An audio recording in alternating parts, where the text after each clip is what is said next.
Do you ever feel overstimulated, overwhelmed, just triggered at times when you're parenting as a mom? You're not alone. I've felt this way a lot. And I came to find out that this is actually from a lack of inner child healing.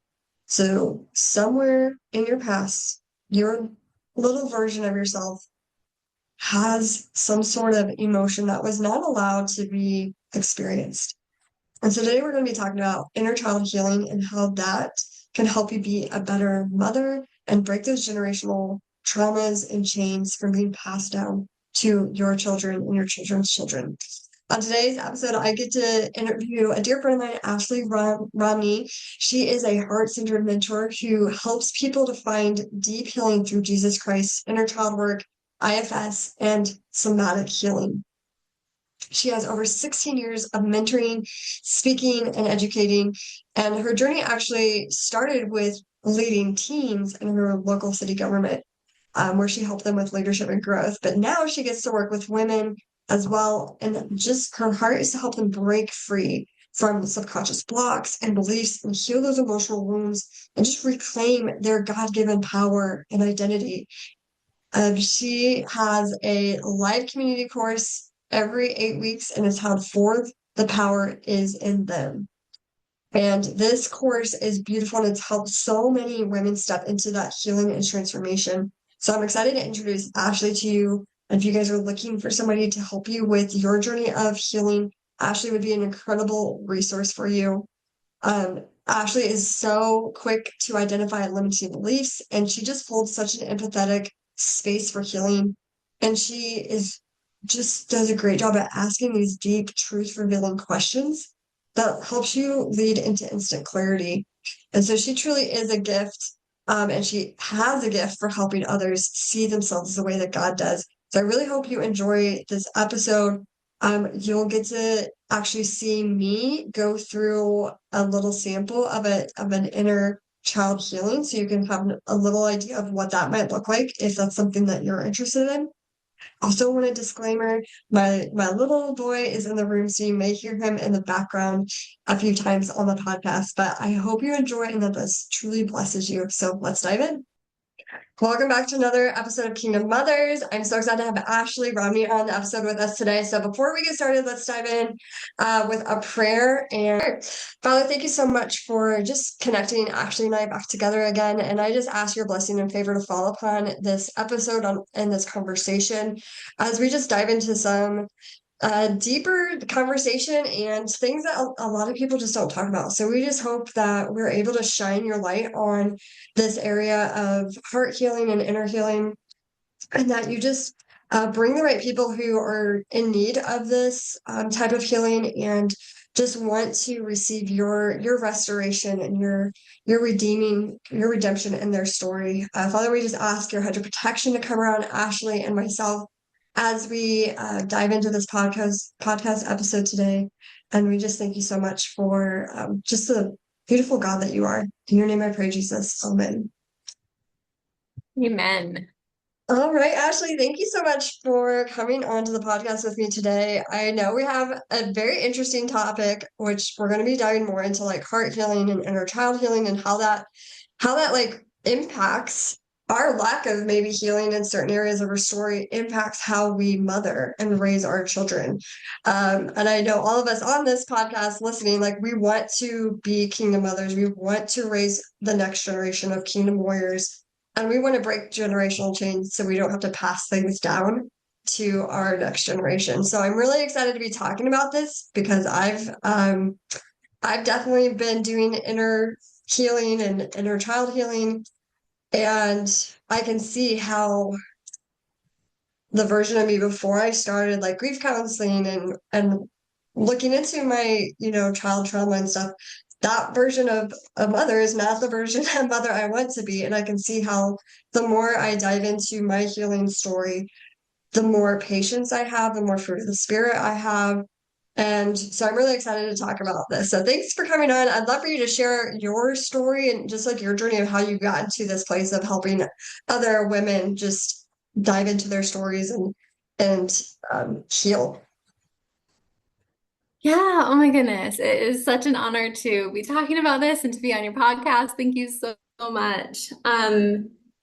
So yeah, I am a mom and a wife. I have a little 4-year-old, but my story starts like way before then. About 10 years ago, I was in a deep, dark depression. Like something that I haven't experienced since, and I'm so grateful for it. And my heart goes out to anyone who is in any kind of season like that.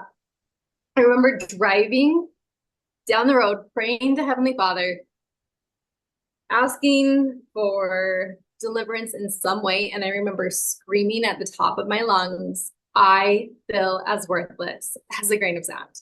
And I literally like saw this beach and I felt so overpowered by the insignificance that I felt of literally being a grain of sand.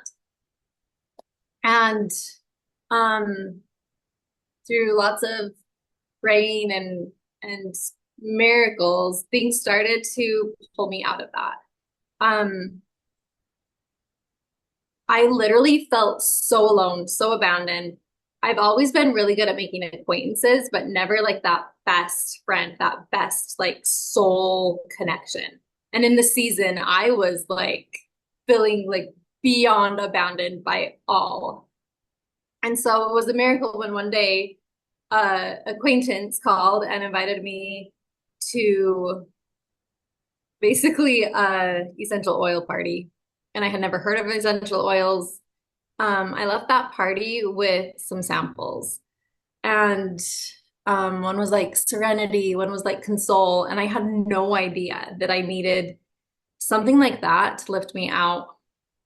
And so as the weeks went on, I was like using these oils daily because it was the only thing that was bringing emotion and comfort to my heart and soul in a way that I had not experienced. And that's not to take away from Christ and his love and the gift of prayer and all of those blessings, but this was taking me to a new level that my soul was ready for and needed. And it was helping me to connect in prayer in a deeper way. And so little by little, I was introduced to more and more healing. A friend said one day that she felt prompted to connect me to this other lady. And this lady is a genius at helping the body heal with the right foods and helping you work through emotions and just all the things that now I love and I do and Mm. I'm so passionate about. So I'm so grateful. But she was telling me like your mental health and all of these physical symptoms that you're currently experiencing, like they're all connected. And I was like blown away. Like I had no idea, no idea. And she started working through some past experience that I had had. I grew up with a dad that was really critical. Like I couldn't do anything right. Everything was just Mm. critical. And so that built a lot of self-criticism in me where I then became really harsh on myself and I was never enough. And then I grew up with a mom who struggled deeply with depression, but she would just numb it out by sleeping all day, like 24/7. And so she wasn't present in the way that I needed her to be. Mhm. And so I had built up just so many wounds. And this was also after a season where I competed in 9 different pageants and I didn't win one of them. And so it just like was Yeah. all building up. Finally, I felt like so worthless. And so she started to help me work through some of these things and help me realize like there's a higher perspective and all of us have equal worth. And this was just news to me. Like for some reason, I just always felt like I was less than. I was less than other people. Like that's the only view and belief that I had had in my heart and mind up until this point. And so, little by little, more unfolding came. I was able to um, get more certifications and learn more through courses. And one day I came across this course where it was called Christ-based Parts Integration, and it was put together phenomenally and all the things that I had learned prior were building up to me learning this in this particular way. And it was so beautiful and so divine. And once I learned it, that's when I started to practice on anyone and everyone. I was constantly just doing session after session. Sometimes they would pay me, sometimes it was for free. I didn't care. I just wanted to help so many souls be set free in the way that I had, in the way where I was able to overcome some of the deepest, darkest beliefs that were holding me in bondage. So that's basically my story and my journey. I mean, there's probably a little bit more to it, but overall, like that was my core wound, and just being able to receive the love, the acknowledgement that I didn't fully receive as a child Mhm. meant meant everything for me. Yes. Yeah. So like if we're projecting our, earthly father and mother wounds on our heavenly father, then oftentimes I feel like that for me, like that relationship has been strained until I actually started working on those different father and mother wounds. And that has helped me heal my relationship with my heavenly father. Have you felt that same way too? My goodness, so much, so much. I can even give you specific examples where, yeah, just, So, can you dive a little bit more into how healing our inner child as a parent is going to help us with raising our children? oh yes, I love this question so much. It's so interesting. Our children are like the greatest mirrors for us. They really are. They're gonna like bring out the things that trigger us the deepest. Um, so what's really interesting is those moments where you lose it the most with your children, or that you're not just being the perfect loving parent that you so deeply desire to be. Those are the moments where you can see that you were not receiving the love or the safe space that you needed in those exact moments. So, for example, if you don't handle your child whining and needing something, like just like that instant, I need this, say that's the thing that you lose it on. It's probably because your parents had no clue how to handle that with you. And so now you're projecting this unmet need in your own heart onto them, and you're not able to handle it. But when you heal it, when you realize that you were safe in those moments, that it was okay to be angry, it was okay to feel whatever you're feeling, and to just have that safe space, you're then able to be the safe space for your child. Does that make Mhm. sense? Yes, yes, that does make sense. And I can just think back to, and I want to talk about like some of the signs or maybe the symptoms or the triggers that we can be aware of. Because for a long time I was like, why do I feel rage? Why is this emotion coming up for me in response to my child's behavior or doing this specific thing? And so helping to identify and understand, oh, this type of response could mean that you need some inner child healing. So I want to definitely talk about that and like the work and attention of giving our inner child some healing. But I know for me, like my there was a time back in 2023 where my son would touch my arm and it would physically cause me to like go into almost like a fight.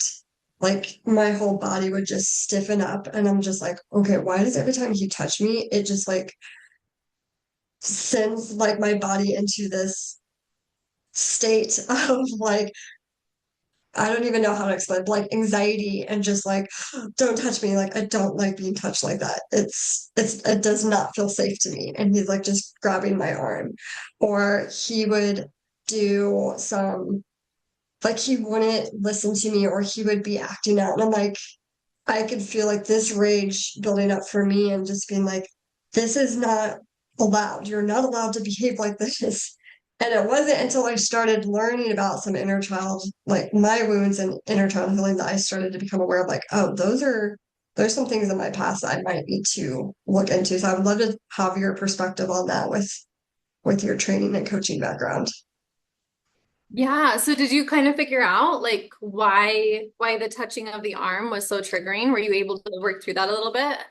I haven't, the arm one, I don't have like a specific memory or story. I can only kind of picture like, I'm sure, I mean, I grab my son, all the time, like around his arm. So I'm like, maybe it was just like I was getting in trouble and like I was grabbed by the arm like that, or I don't know, like I don't have a specific memory with that. I haven't thankfully felt that in a while. Um, for me, it's more been like, okay, why do I feel like in this intense rage? Like, what? And like, the only safe thing for me to do is yell. And I'm like, that's not the parent. So that was kind of a warning where I started thinking, this doesn't feel right.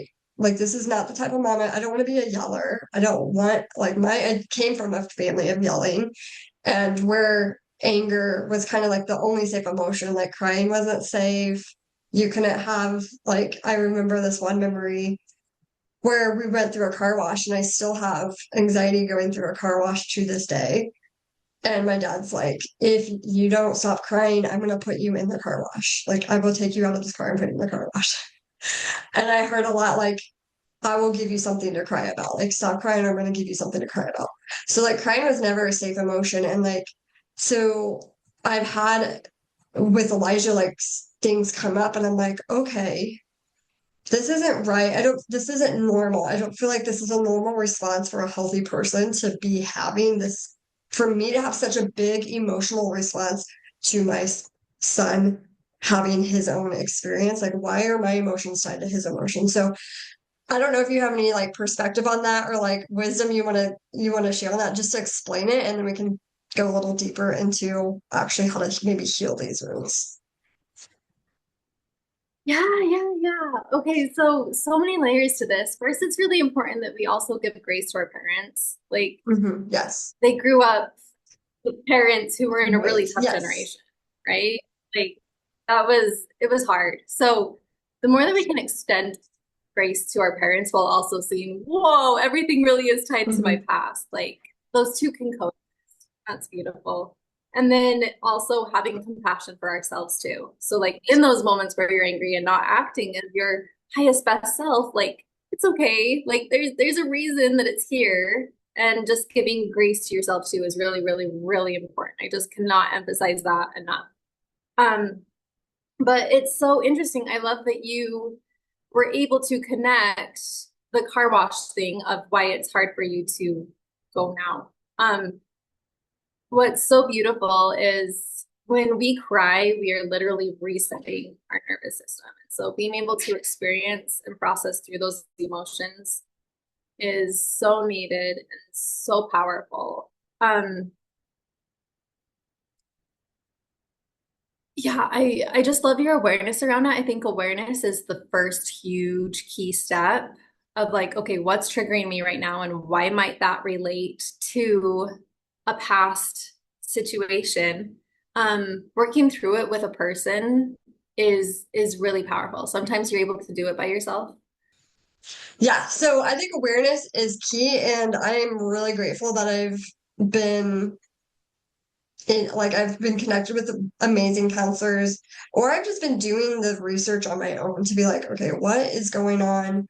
Why am I feeling like just asking those questions? And I follow some really cool people on Instagram, like you're one of them. And then there's like Tori Hine, and there's the Honest Pod. Like those have been really helpful for me just to bring awareness to like, oh, they're putting vocab to things that I'm feeling or thinking that I didn't know were like not not a normal. I don't. Well, maybe not normal, but not healed. Like these are signs that you have unhealed trauma or unmet emotional needs, or there's a wound somewhere, and this is why you are behaving this way, or you're experiencing this overstimulation, or you're having these thoughts, or these big emotions coming up for yourself. So I think, yeah, having awareness to the fact that if you're feeling overstimulated, if you're feeling certain your own big emotions coming up in kind of a stressful Yes. environment or situation with your child, like those are warning signs, red flags that hey, you have a story that needs attention and love. Do you want to talk to that? And, like, are there any other signs? I know for me, like my triggers were like either just a physical touch, like sent my body into this like fight, flight state. Um, and then I would, for me, like rage was a safe emotion. So that seems like the anger or the yelling just seemed to be like the normal default response for me. But have you, in your experience, seen any other types of like signs or flags that like, hey, there's something here that needs to be attended to? Yeah, love this question. Not to overwhelm, but basically anything that is outside of our highest potential, our highest self, what we're striving to become through Jesus Christ. It's it's a sign that there's more to heal. And so it's this ongoing work that we get to have continuous compassion for ourselves in.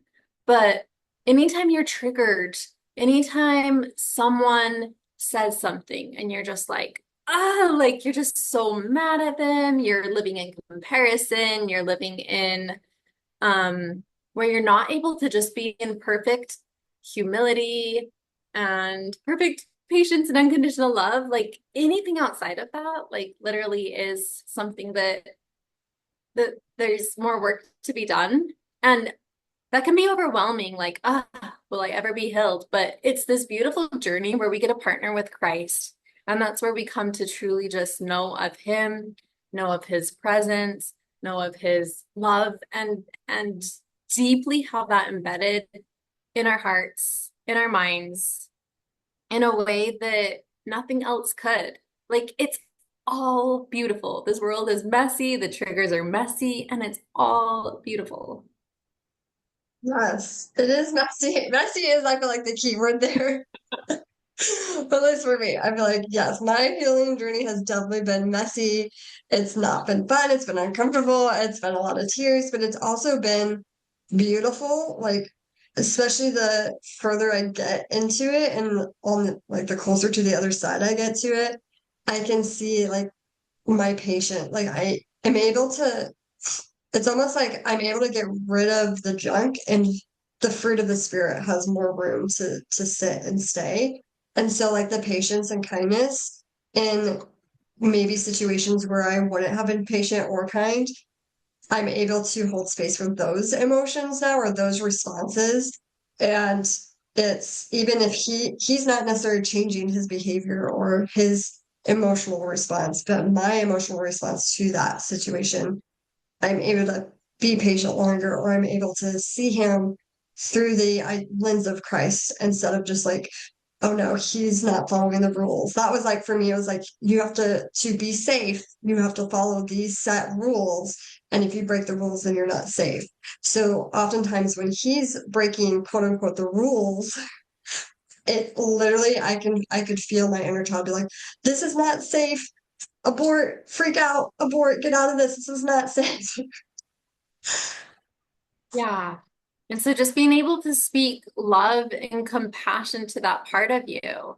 And I love to envision like, okay, so how old was I when maybe this experience was happening where my parents Mhm. were doing the exact same thing to me? And then just being able to picture, well, what did I need in that moment? And Mhm. you're kind of rewriting the memories by being able to see your parents in their higher self. How Mhm. would they act in their perfect heavenly self is what I call it. And how would they act? What did you need from them? And sometimes if you fully cannot connect your parents to that space, like they were a really unsafe parent or they abusive, whatever, you can bring Christ in. How would Christ show up for you in Mhm. that moment? Just see yourself being parented by Jesus Christ. And that can be so healing and so comforting. But as you kind of just rework these memories and rewrite them, retell the story, which sometimes you'll have to do over and over and over and over again as it keeps replaying, and it will get lesser and lesser and lesser intensity. You really are able to feel safe, to feel Mhm. acknowledged, feel whole. But it does take practice. It does take patience with yourself and with the experience that you went through. But I think all of that is here to teach us the love of Jesus Christ, the love that he had. And one note on this is where he says, love others as yourself and love your enemies, like what parts of ourselves are our enemies? Like that anger, Yes. I've experienced that anger too. And like so often I'm like, ah, you enemy, like anger shouldn't be here. That's not a fruit of the Mhm. spirit. But it's the enemy that we get to learn to love and to practice. And what if that is what we need Mhm. the most to be able to practice living the higher law on other people by practicing with the deepest, darkest parts of ourselves? Mhm. Yes. Oh my gosh, yes. The verse like love others as you love yourself just like came to mind because it's like how do we if we can't love ourselves, how are we going to love our neighbor as we love ourselves? And you Yes, see that. You see like all of these hurt people hurting other people. And I yes, love the saying like hurt people hurt other people, but healed people heal other people. I mean, you are a perfect example of that. Like you received healing and you're like, I just want to go and help other people be healed and have freedom. And so I think that is so true. And that's why I'm passionate about this as a mother, being aware of, okay, what healing do we need to give to ourselves? And it's okay to take that time to grieve the loss, to hold space for that child's memory that wasn't a safe space or wasn't how we wanted it to be, so that our children don't have to, like, I hope my child doesn't need therapy, right? Like, and doesn't need grief counseling. Like, will he? Probably yes, but because we do live in a fallen world, but are there chains that I don't have to pass down? Are there generational traumas and wounds that I don't have to pass down that I can break so my child never has to even try to figure out why he's overstimulated? Why does he have rage? Why does this thing trigger him? Like, I don't want him to experience that if I can do anything to help it. And I think that it's just so important that we as mothers, the more we can practice the ways of Jesus and bring that way into our parenting and into our homes, I think the better this next generation is going to be, because instead of parenting from a place of fear, we're going to parent from a place of identity and relationship, is my hope for like this next generation of kingdom mothers who are realizing, hey, I don't have to parent the same way my parents did. And yes, like I love my parents. I have great relationships with my parents. And I recognize, like, I'm able at this stage in my life to see them through God's eyes, where it's like, I know some of their story as well and their childhood trauma, and be like, I can forgive them and I can see how they were doing the best that they could with the tools that they were given, and they didn't have all the resources that I feel like we have now, or just like the awareness of emotions. Like emotions weren't even talked about in my parents' generation, and even like as I was coming up, it really wasn't until my 20s where I started even getting engaged with my own emotions. um and it's because like people are actually talking about it. People are learning how to hold space for other people's emotions and not be afraid of tears and not be afraid of, like, it's okay to feel angry. But yeah, can we have some safe boundaries around the anger, right? Like we're not going to abuse people, we're not going to hurt people. And so teaching our children that versus our parents didn't really have those skills. Yeah, yeah, exactly, exactly. I love that you brought that up. So like when your child is doing something and you need to set the boundary, just being able to honor, it's okay that you're angry, it's okay that you're mad, and this is how it's going to go down. Like they need that guidance, they need that structure, but just honoring and nurturing them right where they're at too, not shaming what they are feeling and experiencing as it is coming up from a pure place. Like their default is joy, which is so cool of we can be reminded that we too were meant and born for joy, but whatever emotion is Mhm. coming up, it just needs to be felt and processed so that we can go back to that default. I wanted to note one more thing. What's really interesting is a lot of times our love language is the unmet need that we had as a child. So Mhm. mine is affirmation. I love words of affirmation so much. And it's because I grew up with such a critical father. And so I never felt enough. And so Mhm. the more that what's really cool is here's a tool.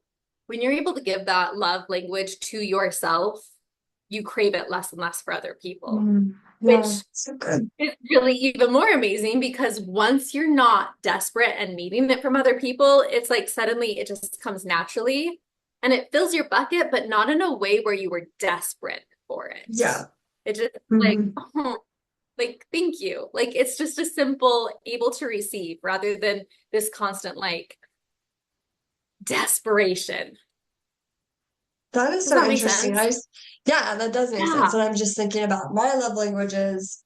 And if you guys don't know what we're talking about, we're referencing like the book, The Five Love Languages, is I'm assuming like words of affirmation, quality time, touch, acts of service.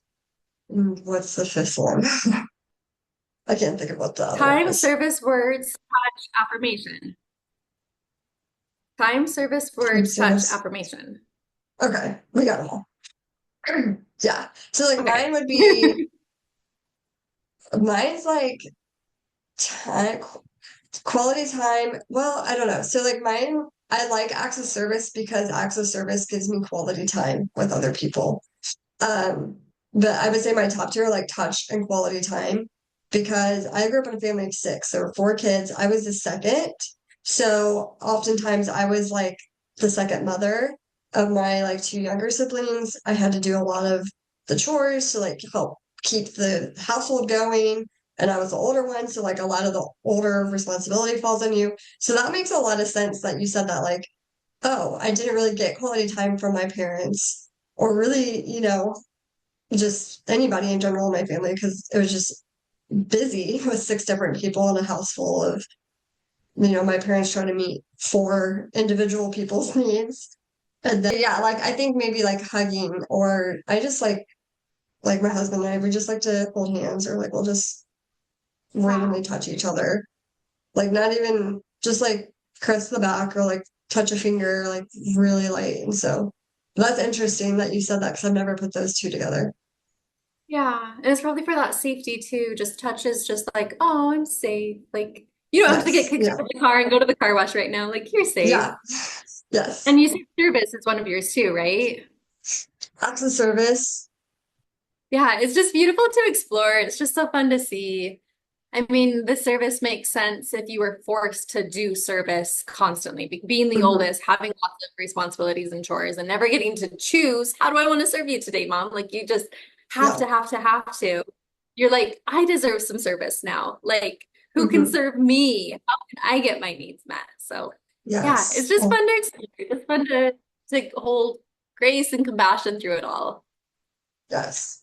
Are there any exercises or anything? I know we had talked about doing like a little mini healing session. I don't know if we have time for that or if you want to still go down that route or if you just want to be like, hey, if you're going through some things, Let's here's maybe some practice anchors. Okay. for a little bit and see what comes up. And Okay. then, yeah, we'll go from there. Okay. Okay, so what's something that maybe isn't, first of all, I want to know anytime we're doing these kind of healing, this is only for little T trauma. Like if you have a really big T trauma, like something Mhm. that's just huge, maybe abuse or something else, like that's for therapy. Like we're not Yeah. even going to touch them. But little T traumas, we can totally um, work through and be guided through with Jesus Christ, and it's also beautiful. So what's a little thing that maybe isn't big in any way that's coming up for Hmm. you today? But do you want to just stick with the car wash one? Yeah, let's do the car That wash that one. memory? Okay. Yeah, let's do that. That's perfect. Okay, so I want you to picture yourself in that car at that time Hmm. in the car wash. Um, and tell me the exact words that your dad says. So he's like, if you don't stop crying, I'm gonna put you out in the car wash. And what's the emotion that comes up in that exact moment? Fear. Fear. And What are you fear and afraid of? like no safety. What? No safety. What's Yeah. the fear want to say? Like what are you afraid of? What does it want to express? I'm afraid that I'm gonna be like left behind. Like my parents are gonna push me out. They're not gonna protect Yeah. me. and I'm gonna like be in this car wash, like with all of the soap and the water and like the swooshiness and car washes are kind of scary anyway because there's a lot of things They happening are. and you're Yeah. claustrophobic. I don't know. It's like for me, it's a claustrophobic experience, probably Yeah. from this thing because I feel like I'm trapped in there from this memory. Um, yeah, it's like I feel trapped. I don't feel protected. I don't feel safe, and like there's no love there. There's just fear. Okay. And then we get really present in the body. I love using somatics with this. So we're just going to get present with the body. Where do you sense this fear show up in your body? I mean, it's like I would say in like my chest, like my whole chest, stomach area, heart. Okay. And um, quick note, when we're noticing the body, that can give us signs. So oftentimes when it's in the stomach, that means that it's relating to our self-worth, self-esteem, and something got triggered there of this like maybe invaluable and unloved. And then chest is just oftentimes like that's where grief is stored or anxiety of like, I really am not protected right now, like you just said. So Mhm. good Yeah, awareness. all of those emotions. Like that makes so much sense what you just said. Like, yes, right. I don't feel like my heart is broken, but my parents didn't want to protect me in that moment and didn't want to like be like, oh, you're scared. Like, don't like instead of pouring life into me, like, hey, there's nothing to be scared of. Like, this is just a wishy thingy. Like, it's making this know it. Like, it's okay, you're safe. They did not, my father in particular, which I know his trauma and stuff, so it's like it makes sense now, but like in the moment you don't know that. And you just see like my dad doesn't care about me. Like that's heartbreaking for a little girl to have that. And then yeah, like am I just so invaluable? You're just gonna put me in the car wash and like leave me behind? So yeah, that makes so much sense that those two areas when you explain that. Oh, beautiful. I'm glad it connects because the more awareness we have, it's like the more our heart wants to heal of like, oh, that's why this was all for my good. Okay, let's go back. So Yeah. let's go back to this little girl. What does she need in this moment? What could serve her? What could help her? Does she wish that her mom would speak up? Does she wish that her dad suddenly says something different? Like, what does she need? And sometimes, like I said, if you can't envision your parent in this moment, what does Christ want to come in and do for you in this moment? I mean, I think she just needs to be comforted and Yeah. protected. So yeah, like hugged my initial like for me, like big Brandy wants to hug my little child Brandy. And just like you are safe, you are loved, you are known, like you like it's okay. I've Yes, got yes. you, you're protected. Okay, so see yourself really do that. This is so important to know too. You can absolutely reparent your inner child in Mhm. any given moment. And having yourself now or even a higher self of you. Like we have so many versions of ourselves, but Yeah. just seeing whatever you need come forward, whatever version of you, and Mhm. just offering that is so healing and so comforting. Sometimes we truly have to be our own best friend. Yes. Yeah. And like just inviting Jesus to like right I now, like the love, vision in my head right now is just like I can see her, like her little it's after church on Sunday, like she's in her little Sunday dress with her frilly socks and the big bow that she hated. And it's just like me and Jesus, and we're just like attending to her and loving her and just comforting her the way that I would comfort my son if he was scared. absolutely, absolutely. Let her put that in as long as she needs. And then when she's ready, we're just gonna check in with, we're gonna bring the trigger again. So we're gonna say car Mhm. wash, dad's threatening. On a Yeah. scale of 1 to 10, how much do you feel that threat now? It's still there, but it's not as like it doesn't make me want to cry or it doesn't give me like the response that I was having probably at the beginning of this conversation. Okay. Okay. So yeah. Yeah, having that awareness. I should have asked you from the start how big you felt the emotion on a scale of 1 to 10. But knowing that it went down is so healing and so comforting. And then Yes. sometimes it helps to like journal on it, maybe scribble out some emotions. It sounds weird, but just like scribbling with a pen of like, I felt fear, and then just like really Mhm. allowing your inner child to just have this like coloring party for a little bit. Um, and then another visualization that I got for you that you can choose to receive or not is say you do get thrown out of the car wash. Where's Christ? Does he catch you? Are Mhm. you okay the entire Mhm. time? Do you guys have a splash party? Like, and making it just this fun, like Yeah. no matter even the worst of the worst happens, how can it be fun and glorious if we truly invite Christ into the Mhm. deepest, Mhm. That's good. darkest? Yeah. There's joy in that vision. Like he does Yeah. catch me and like it's kind of like we're playing in the rain together. And Mm, yeah, I can see that. And we're just like stomping in the puddles. And yes, that's a I cool, love I like that vision. Yeah. it. And then another helpful tool may be to write a letter to your dad. You're not going to give this letter to him, but an angry letter of, hey, I felt dot, dot, dot, and really just like allow all of your emotions, all of your thoughts, all of your worries to come forward.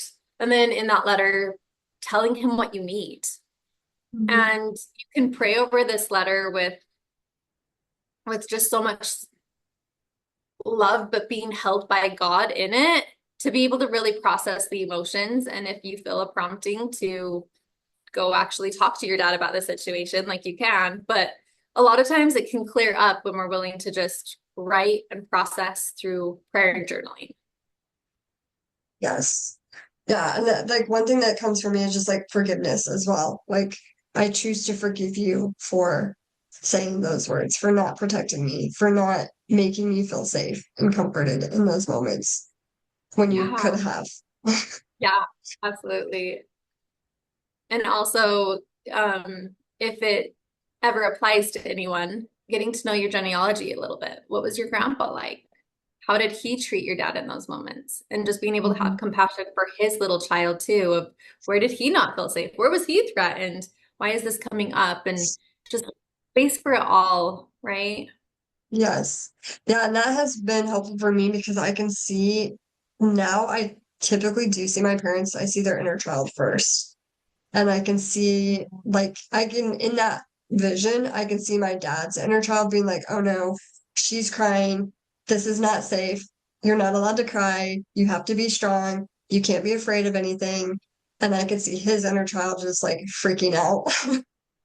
And his only tool in his tool belt is to yell and threaten because that's what his father did. And so, like, and that's why this is so important because I know I'm breaking generational trauma by doing this work that my parents didn't do and that my grandparents didn't get to do. And it's like it's emotional, but it's so beautiful because hopefully Elijah won't like I know I have to ask for forgiveness for him a lot already, but I'm like, I'm hoping that he's young enough that as like I get my stuff worked out fast enough that he doesn't have to break these same chains. And he's gonna know love. And he's gonna know comfort and protection and provision and not feel unsafe around his parents. So so good. So good to do this. Is there anything else, Ashley, that you want to share? Like, I know we talked about doing like the inner healing, but in the moment, when we're in the moment, we're feeling these triggers come up. Is there anything that we can do to like kind of get reset to our anchor of Jesus and just kind of reset to our higher version of self, and like not default into maybe like old patterns or old wounds if we feel these trigger moments coming up? So beautiful. In the moment, honestly, it is hard. The greatest thing you can do is just having compassion for yourself in that moment. Deep breathing for your child. Like if you're struggling to deep breathe, just say, Mhm. like invite your child. And it's easier with a toddler than with a teen, but just inviting your child of like, hey, do some deep breaths with me. We're just gonna chill out and calm down. I like to see like, okay, where is Jesus in this room? And like Mhm. really just locating him with my spiritual eyes is so healing and powerful. And sometimes you can see him like he's hugging you, he's loving you, like you're not acting your best in this moment and he's here, you're safe. And as you do that, like it can really just calm the trigger in the moment. But the biggest thing to do is the before. So preparing and working through this, that you'll see the trigger get less and less Mhm. triggersome the more work you do. And then after, I just love spending time with Christ in repentance, like you were saying, Mhm. where it literally can rewrite the story. Sometimes your child doesn't have to hang on and remember these moments when you're willing to just go so deep in prayer of repentance. Mhm. Yes, so good.